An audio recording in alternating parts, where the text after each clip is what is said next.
네, 오늘 아침 나온 따끈따끈한 리포트 챙겨보는 시간 증권가의 오늘입니다. 자, 오늘은 로엔알파 김태성 이사와 함께하겠습니다. 안녕하세요. 네, 안녕하세요. 네, 오늘 증권가의 오늘 세 가지 리포트 체크해 보겠습니다. 가장 먼저 SK 하이닉스인데요. 어제 정말 좋은 실적 나왔잖아요. 하반기 모바일 수요 개선 기대 KF에서 올렸습니다.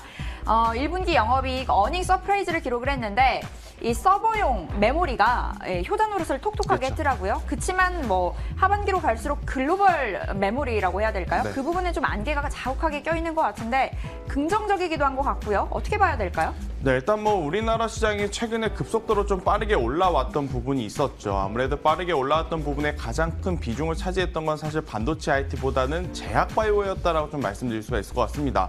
제약바이오가 강하다 보니 반도체 IT 실적에 대한 부진한 우려 섞인 목소리들이 굉장히 많았었는데요. 일단 그 부분에 대해서 불확실성을 해소시켜주는 SK 하이닉스의 실적이 어제 굉장히 호실적으로 나타났다라고 좀 말씀드릴 수가 있을 것 같고요. 네. 호실적을 나타냈었던 그 이면에는 결국 이제 자택근무라고 하는 이 부분이 바로 이제 서버용 메모리의 수요를 증가했고 그러한 부분이 SK 하이닉스 1분기 자칫 흔들릴 수 있었던 실적을 좀 잡아주는 그런 견인 역할을 했다라고 좀 말씀드릴 수가 있을 것 같습니다. 하지만 이제 문제는 1분기 실적은 일단 시장 컨센서스 대비 상회하는 실적을 나타냈습니다만 네. 2분기, 3분기가 지금 굉장히 고민이 되는 반도체 IT다라고 봤을 때는 저는 과감하게 지금 시기에 이 SK 하이닉스를 비롯해서 반도체 IT를 적극적으로 매매하기라는 조금은 어렵지 않나라는 이야기를 한번 조심스럽게 드려보겠는데요. 그러면 어떻게 해야 되느냐? 바로 이제 SK 하이닉스도 삼성전자 움직임에 따라서 위아래로 변동성이 굉장히 커질 가능성이 높습니다. 네. 삼성전자의 수급이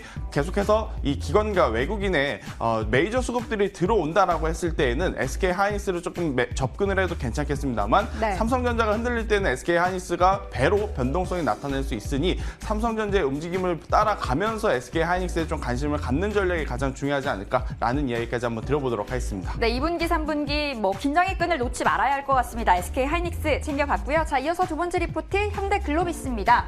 2분기 고비만 넘긴다면 여기서도 고비 뭐 그렇죠. 2분기 이야기하고 있는데 일단 1분기 실적은 좋았습니다. 컨센서스에 부합을 했는데요. 아무래도 이 완성차 물량이 줄어든 점 아직 반영이 안 된 거잖아요. 그렇죠. 그러한 부분에서 좀 힘들다라는 이야기 나오고 있는 것 같은데 어떠세요?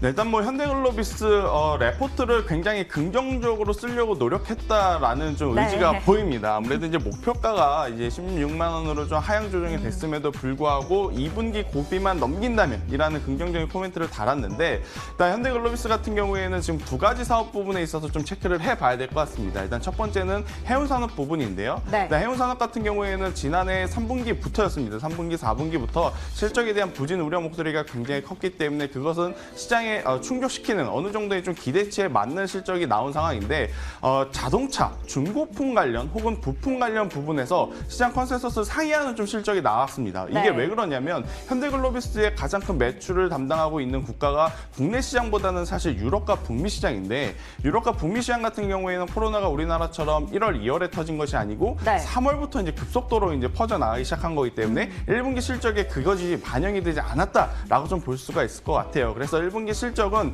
기대 이상의 실적이 나왔다라고 좀 표현할 수 있을 것 같은데 문제는 바로 3분기 이 코로나 여파가 직격으로 이제 피해를 줄 수 있는 2분기 실적이다라는 네. 관점에서 봤을 때 여전히 이 2분기 실적을 보고 나서 우리가 진입을 해야 되지 않나 이렇게 좀 조심스럽게 대응을 해야 되는 현대글로비스다라고 좀 말씀드릴 수가 있을 것 같고 최근에 가장 문제시되는 두 산업을 좀 보유하고 있습니다. 해운 산업과 자동차 산업. 이 두 산업에 대해서는 어느 정도의 회복 뉴스가 나오고 나서 우리가 접근을 하는 것이 가장 좋지 않을까라는 이야기까지 한번 들어보도록 하겠습니다. 네, 역시 현대글로비스도 진입하기 조심스럽습니다. 두 번째 리포트로 챙겨봤고요. 자, 세 번째. J컨텐츠입니다. 부부의 세계는 오묘해라고 대신해서 올렸는데 정말 저도 부부의 세계 요즘 미치겠어요. 이따가도 구해봐야 되는데요. 부부의 세계가 8회 만에 시청률 20% 돌파를 했다고 합니다. 추가 판권 수익에 대한 기대 굉장히 높은데 그런데 메가박스 너무 안 되잖아요. 그렇죠. J콘텐츠들이 어떻게 봐야 될까요? 네, 사실 뭐 개인적인 성향입니다만 부부의 세계라는 드라마를 네. 아직까지 보지는 못했어요. 그냥 보세요. 보지는 네. 못했지만 주변에서는 굉장히 또 인기가 있다라는 평들을 저도 이제 들었습니다. 뭐 J콘텐츠 같은 경우에는 두 가지 부분에 대해서 굉장히 엇갈리는 이 발표가 나왔는데요. 일단 극장 부분. 당연히 이 코로나19 이 피해를 본다라고 할 수 있는 이 극장 관련해서는 역시나 관광객 수가 또 줄어들고 있고 관람객 수가 줄어들고 네. 있고요. 또 최근에는 개봉을 앞둔 영화들이 코로나19로 관람객 수가 너무 줄다 보니 개봉을 연기하는 일까지 지금 나타나고 있을 만큼 굉장히 좋지 못한 극장가의 분위기입니다. 하지만 이것을 뛰어넘을 수 있었던 게 바로 흥행 드라마의 성과다라고 좀 말씀드릴 수가 있을 것 같은데요. 이것은 제 콘텐츠뿐만이 아니고 우리가 이제 흔히 알고 있는 스튜디오 드래곤까지 포함해서 좀 말씀드려보면 네. 결국엔 코로나19에 대해 가장 큰 수혜를 봤던 산업군이 바로 이 드라마라든지 이런 넷플릭스를 포함한 유료 결제 동영상 OTT 서비스를 공급하는 기업이다라고 좀 말씀드릴 수가 있을 것 같은데 제 콘텐츠 같은 경우에는 메가박스 부분, 즉 영화 산업 부분에서의 어느 정도의 손실 나타날 수 있는 부분을 바로 이 부부의 세계라고 하는 흥행 드라마로 어느 정도 상쇄하는 모습을 보였고 또 이러한 흐름이 계속해서 이어질 가능성이 굉장히 높다라고 좀 볼 수가 있습니다. 1회부터 시청률이 굉장히 좋게 나왔는데 지금 계속해서 회차 수가